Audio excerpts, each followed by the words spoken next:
the DALUA Fresh CO2 Regulator, and a two-way splitter so I can set it up in multiple aquariums. Here's how to set it up properly. Something that looks like this can always seem very daunting to install, but DALUA Fresh have broken this down into 8 easy steps, and there's literally CO2 pumping into your aquarium at step 8. So, power supply, drop checker, with a solenoid, regulator, which actually looks awesome, 2 gauges, and a quick release, and this is really cool. This thing, absolute game changer. Cute little install screwdriver and a little power adapter. And now, assembly. So here is a CO2 bottle and our regulator. You can see the inside thread here and an outside thread here. Our regulator just screws on. Obviously try and keep the gauge facing up so that you can actually read it. Make sure it's nice and hand tight. Now before you turn your CO2 on, I want you to make sure that this is in the off position, so all the way clockwise. Then once that's done, you can turn it on. It doesn't really matter where you stop because the regulator regulates. Now you'll notice that this needle here has just gone up to the green zone. A little bit below or a little bit above is totally fine. So us, we're in the clear. After you've double checked that this gauge is in the green zone, then I want you to double check the other gauge. You can see here, we are in the green zone. Anywhere hovering around the 50 mark is all good. So we're in the clear. Now on to the next step. This is our drop checker with our solenoid. The solenoid's job is simply to cut off the supply when power supply is off. You'll find 2 parts to this. This is for our piping, our hose, and the top of this unit actually unscrews as well. And this is so we can actually put water in here. A lot of CO2 users tend to fill this with aquarium water or tap water. Both are not the best idea. If you use aquarium water, there might be particulates in there that can clog up your diffusers. And if you use tap water, you're going to add the chemicals that's in our tap water to your aquarium as well. And we don't always want that. So use reverse osmosis water, that's a nice little pro hack, and fill it up to 3/4 of the way. That little hole in the center, that's where the CO2 actually comes out and it creates the bubble that you see in your bubble checker. So let's fill this. This is RO water, remember? Okay, that's about 100% full. Perfect. Screw it back on, so it's 3/4 full there, and this is the cool part.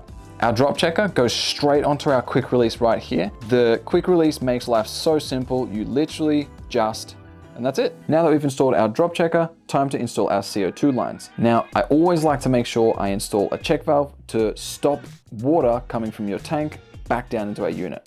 Unscrew the top of your bubble counter, then unscrew the top of that again. And this is where our hosing will actually connect onto. This part's really important. Feed this piece on first, and then you may need to use a little bit of elbow grease on this piece. Push really tight and make sure your hosing is all the way on. Feed your thread, and you've got a 100% seal. The reason I've made this cable nice and short is because with all of this CO2 gear, you're doing lots of screwing. And that's why DALUA Fresh have made a quick release to keep all these cables short and to simplify the screwing on and screwing off process. Because these hoses can always get twisted and twisted and twisted, and that can create kinks or permanent bends.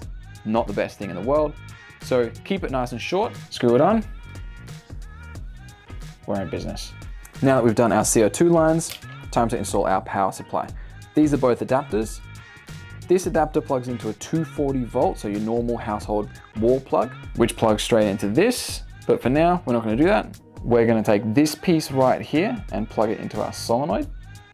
Once you hear the click, you're good. Now your regulator and your CO2 bottle is totally ready to set up. All you've got to do now is plug this into a power supply and make sure that you're setting up your diffuser and your quick release off of this line to your tank. Once you've done those 2 things, you now have a fully functional CO2 system. I'm always excited about CO2 splitters because it means you can double the impact that one CO2 keg can make on your aquarium.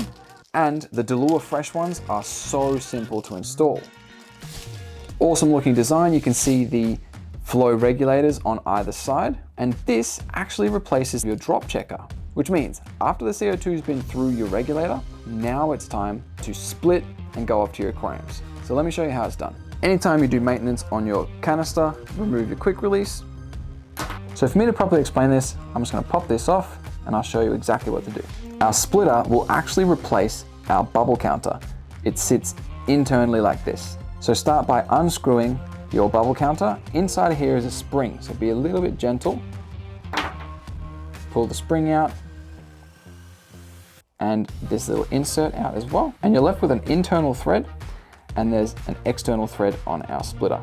It's simply connecting the two and tightening it all the way up until you feel a good amount of resistance, and that's our splitter installed. So let's put this on our regulator. Now put this back on, really easy, click. Now our CO2 lines will connect straight onto this. I'll show you how to do that in a second, and they'll go off to our individual aquariums and we'll be able to power two. Let's actually set this up in my aquarium. Adding CO2 can be an unbelievably rewarding experience. It enhances your diversity in your tank, the health of your plants, the whole ecosystem as a whole benefits from it. And obviously, if you got it in one tank, you want it in two. So there's a few things I want you to keep your eyes on here. First, I unscrewed the nut and then I fed it onto the tubing. Then I unscrewed, or I took off the rubber seal and put it onto the tubing as well. Fit it onto the nipple, pull that seal down into the groove, and then I want you to use a bit of elbow grease here and really make sure that thread goes on tight. Once it's tight, you've got a sealed CO2 system. Do the exact same for the other side. The reason CO2 splitters are so awesome and, in my opinion, underrated is because you don't make as much mess. 2 cylinders, 2 sets of equipment equals twice as expensive and a lot more cabling. So here you are with simpler system and 1 cylinder that you just need to refill. You can see both sides here are variable. So you can have one tank at 1 drop per second, another tank at half a drop. Now, that red light there means that your solenoid is working. Plug in your diffuser, set your tank at 1 drop per second.